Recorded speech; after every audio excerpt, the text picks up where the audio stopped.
Hola, ¿qué tal? Buenas tardes a todos. Bienvenidos a un nuevo webinario de análisis y recomendaciones. Vamos a arrancar con, bueno, como hacemos siempre, un poquito de lo que está sucediendo afuera.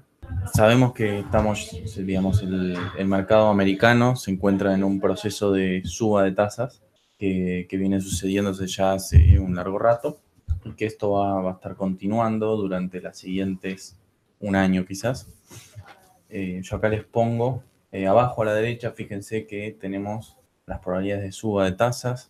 Para la reunión de finales de septiembre está descontada totalmente una suba y en diciembre también ya se cree que va a haber otra suba, ¿no? Con bastante seguridad. Eso da aproximadamente una tasa que estaría a finales de año, la tasa corta, estamos hablando de 2,5, teniendo en cuenta que eso es digamos, con una tasa larga rindiendo alrededor de 3% o incluso menos, es casi una curva aplanada. Y de hecho, es probable que para el primer trimestre del año que viene, quizás eso puede llegar a demorarse un poco, pero por lo menos en el primer semestre del año que viene, veamos una curva casi aplanada. ¿Por qué? Bueno, porque básicamente este camino de suba de tasas no termina en diciembre, sino que continúa el año que viene. Entonces, con un tramo largo que no reacciona, dado que ante cualquier turbulencia todo el mundo sale a comprar bonos del tesoro largos, eso mantiene la tasa baja y le impide que acompañe la suba de tasas cortas. Entonces hace, bueno, que tengamos este fenómeno de aplanamiento de la curva. Yo les pongo acá tres cuadritos. El de abajo a la izquierda es la actualidad. Fíjense que está por el lado derecho tenemos el índice Standard & Poor's y en el lado izquierdo tenemos la curva de bonos. Ahí se ve bien que, digamos, salvo la parte más corta de 0 a 2 años más o menos, salvo esa parte, el resto está casi todo rindiendo lo mismo. Y arriba yo les pongo otras situaciones donde vivimos algo similar. Por ejemplo, a la derecha tenemos el año 2000, antes de la crisis de las .com, donde, bueno, antes, justamente esto se ve, ¿no? Antes de que haya una caída fuerte en la bolsa y de que también la economía americana entre en recesión, se ve este fenómeno y lo mismo en el cuadrito de arriba a la izquierda, que es en el 2007-2008. Por lo tanto, digamos, esto es algo que se ha visto siempre que tuvimos una curva que se aplanó y que se mantuvo por un tiempo así, estamos hablando de un año o incluso más algunas veces. Esto, bueno, trajo luego consigo alguna recesión en el mercado americano y también obviamente eso afectó a las acciones. Por lo tanto, es algo que tenemos que ir siguiendo porque el año que viene podríamos llegar a tener problemas, pero como les digo, puede no llegar a demorarse tanto, podemos tenerlo en el segundo semestre del año que viene o quizás puede incluso eso atrasarse un poquito para el año que viene, para el 2020, perdón. Por lo tanto, de momento no es para preocuparse, pero bueno, hay que ir siguiéndolo.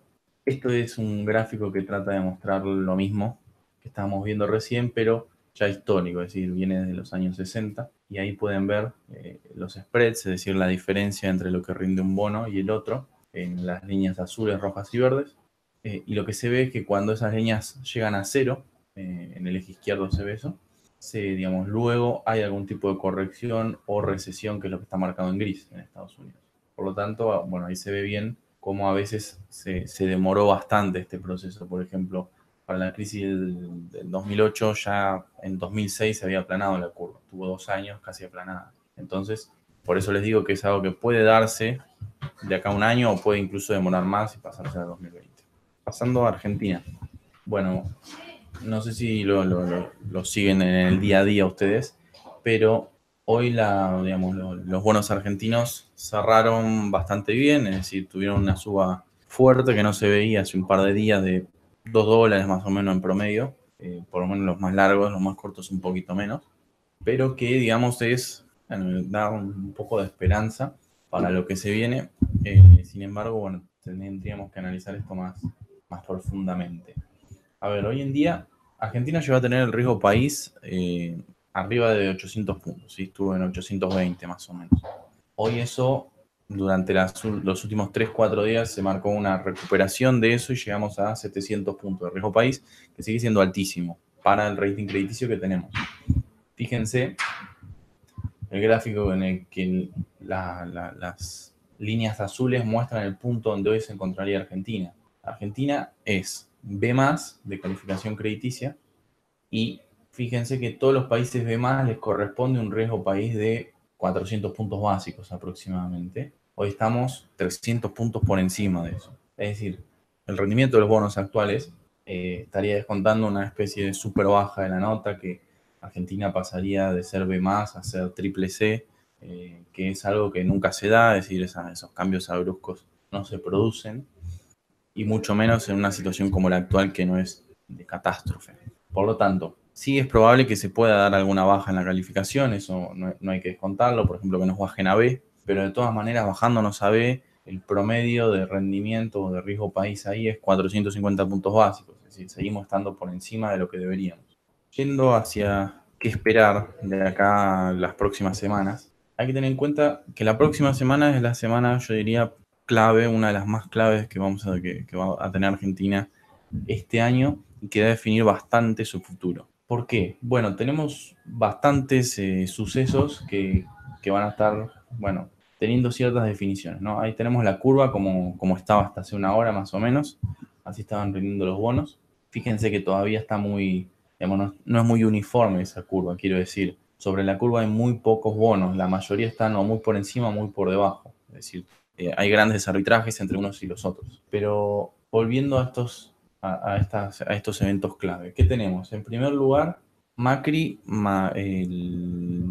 si no recuerdo mal la fecha, es el 17 de septiembre, y lo que es el principio de la semana que viene va a estar en Estados Unidos, va a lo que es la reunión anual de la ONU, que van, bueno, la mayoría de los presidentes del mundo, va a hablar en la ONU, pero más allá de eso, a nosotros lo que nos interesa es los posibles acuerdos que pueda llegar a hacer, porque obviamente se va a reunir con gente del FMI, se va a reunir con gente del Tesoro de Estados Unidos, se va a reunir también con muchos inversores, eso es importantísimo, y seguramente se reúna con BlackRock, con Templeton, como ya lo ha hecho antes cuando viajó a Estados Unidos.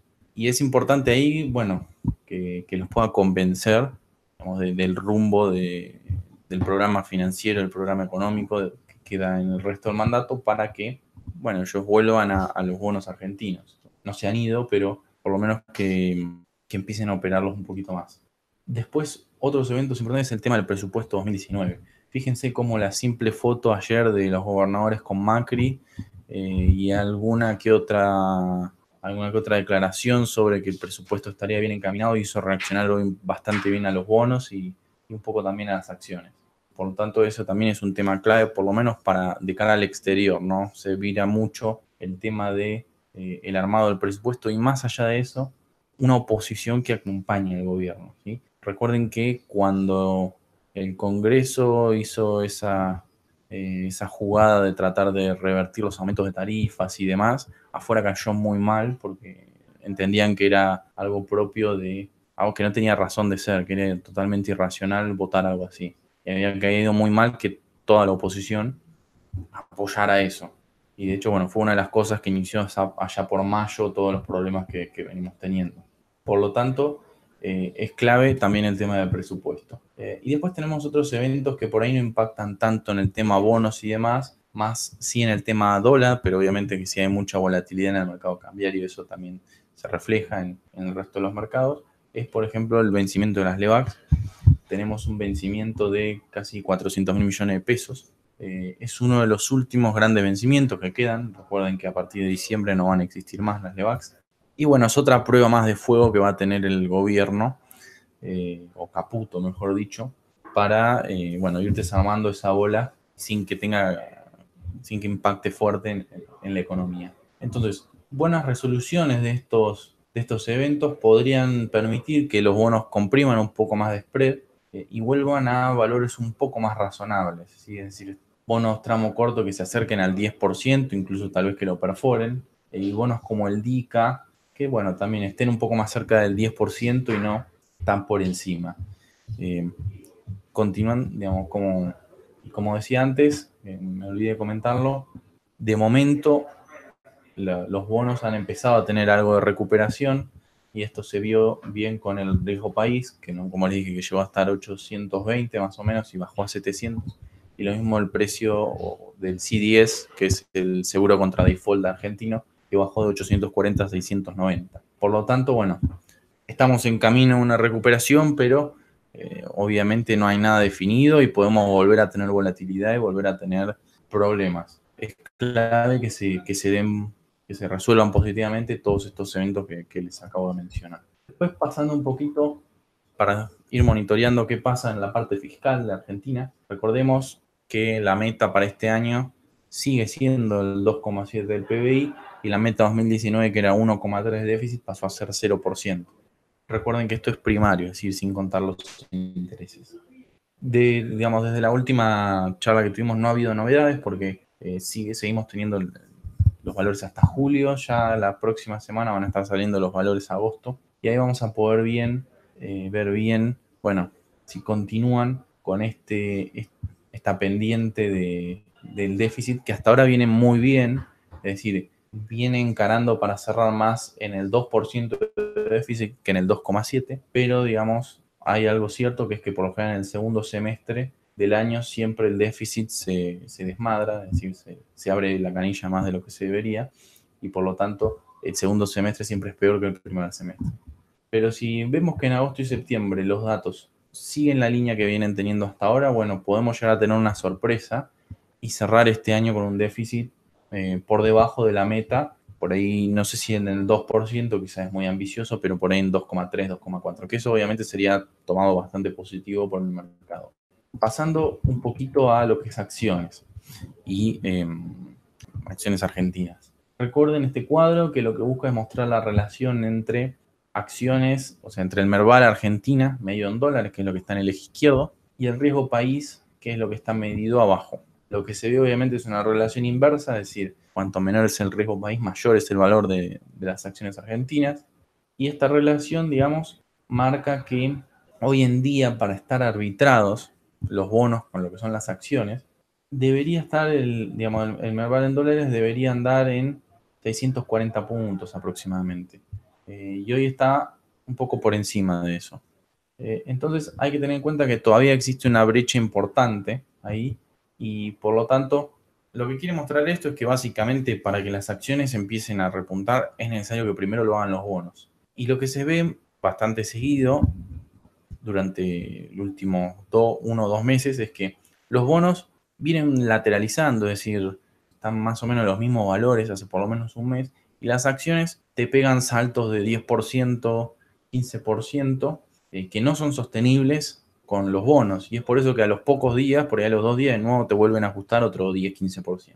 Entonces hay que tener en cuenta eso, ¿no? Que, digamos, mientras no se produzca un incremento sostenido en los precios de los bonos, digamos, las subas así desmesuradas de 10% en las acciones no tienen razón de ser, es decir, no condicen con el riesgo argentino. Lo que sucedió hoy con los bonos es bastante prometedor, ¿sí? Porque tuvimos lindas subas, pero eso tiene que ser continuado, hay que seguir monitoreándolo y recién ahí empezar a pensar, bueno, en que el Merval puede empezar a tener una buena racha otra vez. Con respecto a los flujos dinero de emergentes, recuerden este gráfico que en azul lo que tenemos es cómo se comportó el volumen en promedio en todos los mercados que pasaron a ser emergentes, y en rojo está nuestro volumen. Y lo que se ve es, se ha visto un incremento interesante, considerable, en lo que es el volumen medido en dólares. De hecho, si uno mira, por ejemplo, los volúmenes promedio mensuales, hablamos, de las últimas semanas, duplicaron a los de hace 1 o 2 meses. ¿Sí? Estábamos con volúmenes de por ahí 15 millones de dólares, un poco más, y hoy ya estamos en 30 por ahí. Es decir, eso es, por ahora venimos replicando lo que ha pasado con los demás países emergentes, pero fíjense que la suba fuerte en el volumen y que desencadena, por lo menos el rally más marcado, todavía no ha llegado y falta bastante. Bueno, después, hablando un poquito de lo que es el tipo de cambio real, ¿no? Porque, bueno, no sé si ustedes lo sabrán, pero acá digamos, en la Argentina siempre hablamos del tipo de cambio nominal, es decir, el dólar como se cotiza, y el tipo de cambio real lo que hace es tener en cuenta la competitividad de ese tipo de cambio en base a la inflación que ha sufrido la Argentina, la inflación que sufren los países con los que nosotros comerciamos, permite ver qué tan real es el salto en la competitividad cuando hay movimientos en el dólar. Y hoy en día lo que tenemos es un tipo de cambio real multilateral que es prácticamente está a niveles del de 2009, ¿sí?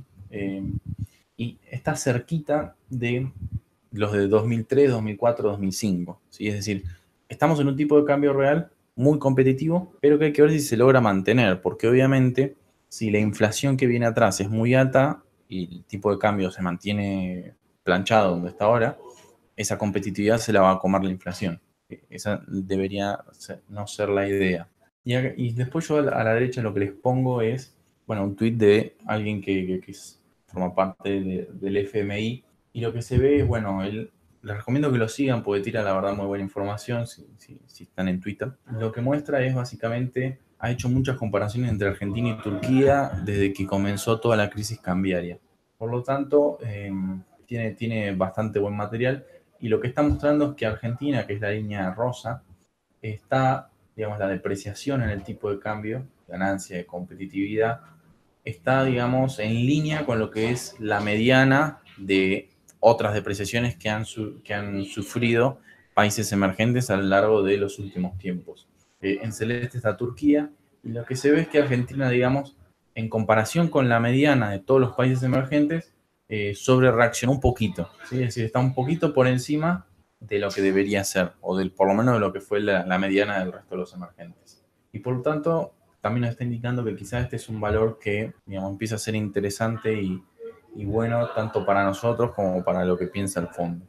Pensando un poquito también en eso, les armé este gráfico que muestra, bueno, en verde tenemos el tipo de cambio real a precios actuales, es decir, fíjense que en 2018 aproximadamente, pasa que son promedios, entonces el promedio de 2018 no va a ser un valor como el que tenemos hoy en día en 20, que es 38, sino que es alrededor de 30, un poquito más. Entonces fíjense que, por ejemplo, cuál fue el promedio durante el año 2010, más o menos, y estuvo más o menos en esos valores. Pero si uno va a los años de 2003, 2004, 2005, el tipo de cambio promedio a valores actuales sería aproximadamente de 45. Es decir, un valor que no está muy lejos de lo que llegó a tocar el tipo de cambio, que fue 40. Es un poco más, porque 40 fue en el mayorista.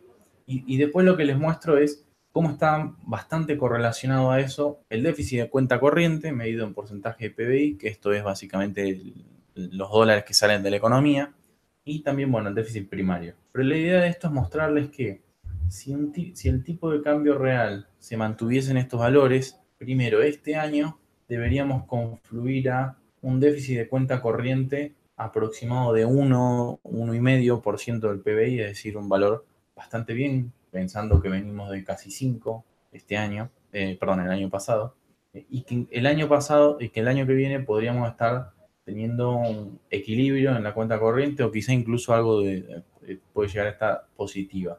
Pero obviamente es un gran desafío lograr que se mantenga ese tipo de cambio real, porque la inflación que estamos teniendo y que vamos a tener las próximas semanas, por ejemplo, el IPSI ya le puso un piso para septiembre de 5,5. Hace que sea muy difícil, como les digo, mantener este tipo de cambio y esta competitividad. Por lo tanto, bueno, vamos a ver qué hace el gobierno con eso. Bueno, esto lo que es algo similar, lo que les quiero mostrar este es el tipo de cambio multilateral ajustado por lo que es términos de intercambio y las retenciones a las exportaciones. Que lo que busca mostrar un poquito es, bueno, cómo con este nuevo esquema de derechos de exportación, de retenciones, queda el tipo de cambio en relación a, principalmente para el campo, que es la que genera los dólares. Y lo que se ve ahí es, bueno, un tipo de cambio más similar a lo que fue 2012 quizás. Corregido por retenciones es menor el efecto que tiene, pero considerando que hace 3-4 meses el dólar estaba a 20 pesos, la competitividad del campo está por encima de lo que era antes, pero como les digo, siempre y cuando eso no se lo termine comiendo después luego la inflación. Y pensando un poquito ya en el campo, bueno, ustedes sabrán que ahora en enero entra lo que es la cosecha de trigo. Arranca más débil en diciembre, la fecha fuerte de liquidaciones es enero y algo de febrero, que eso se ve bien en el gráfico de arriba a la izquierda. Fíjense que ahí está las liquidaciones semanales de divisas, que digamos los momentos más fuertes son de abril a junio, julio, ¿sí? Que es donde está la cosecha de la soja. Son 600 millones de dólares prácticamente todas las semanas que vuelca el campo. Luego la otra fecha fuerte es en enero, con 500 millones y un poquito más. Había algunos problemas con el tema de las lluvias para el trigo, porque la zona núcleo, que es el norte de Buenos Aires, y más que nada en realidad Córdoba, el sur de Córdoba, no estaba recibiendo muchas lluvias y se decía que podía empezar a peligrar un poco la cosecha de trigo. Bueno, yo lo que les pongo abajo es el mapita de lo que es las proyecciones de lluvias de acá a 10 días, y lo que se ve es que se vendría fuertes lluvias, digamos fuertes e interesantes, incluso 100 milímetros en algunos lados, principalmente en Córdoba, que vendrían a salvarlos por la poca lluvia que estaban teniendo. Por lo tanto, si finalmente se confirman estas lluvias fuertes, bueno, el trigo pasaría los momentos más difíciles. Después acá yo lo que les quiero poner es un ranking. Esto es una evaluación hecha más que nada por múltiplos. No estamos mirando los fundamentals, pero para ver cuáles son las empresas mejores paradas frente a, bueno, distintos. Primero, por un lado, simplemente por su evaluación y lo que tienen de activos, etc. Y por el otro lado, cuál es su sensibilidad al dólar y a la inflación. Fíjense que a la izquierda, la primera columna es beta dólar. ¿Qué es eso? Bueno, es básicamente qué tan sensible es la empresa o los ingresos de la empresa, mejor dicho, a variaciones en el dólar. Obviamente, si es positivo, quiere decir que a la empresa la beneficia una suba del dólar, y cuanto más alto sea ese valor, más beneficiada se verá. Y lo contrario, obviamente, si es negativa. Lo mismo tenemos el beta inflación, cuáles son las empresas que más se benefician de una alta inflación. Y después, bueno, tenemos una serie de indicadores que lo que buscan es mostrar un poquito, bueno, si en relación a lo que es la muestra de acciones está barata o no. En primer lugar, yo lo que les diría es mirar en la columna de la derecha que dice Liq Core, que es la liquidez corriente. Lo importante es que la empresa tenga mucha liquidez, y es decir, para no tener problemas de pago, etcétera, de liquidez, como lo dice el mismo nombre, en un futuro. Y eso es que el valor sea mayor a 1. La mayoría de las empresas lo cumplen. Y después el otro indicador es el que dice indicador 2, que básicamente lo que hace es ajustar el activo corriente o mejor dicho, el patrimonio neto por el activo corriente. La idea de esto es básicamente que hay que tener cuidado con aquellas empresas que tienen buena liquidez, pero el patrimonio neto, digamos, es muy grande con respecto al activo corriente, digamos. Es decir, esto se ve en el indicador. Fíjense, el valor promedio o el que solía rondar esto es aproximadamente 2 o 3. El problema es que, digamos, con el castigo que hubo en los precios de las acciones, esto se vino bastante para abajo, y hoy en día los promedios bajaron un poquito. Pero sin embargo, bueno, se los dejo acá para que lo monitoreen un poco, ordenado de mayor a menor por el indicador.